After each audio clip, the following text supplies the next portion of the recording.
Atenção, os titãs colossais passaram aqui e colocaram um furacão que destruiu a cidade. A gente não sabe onde ele está agora, mas a tropa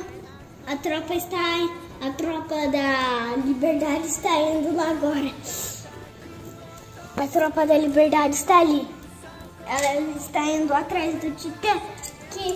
Olha, o titã! Ele comeu! Ele tá comendo gente!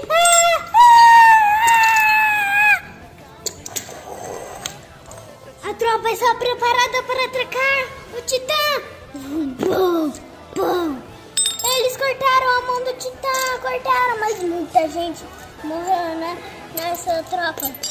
Para ganhar desse titã!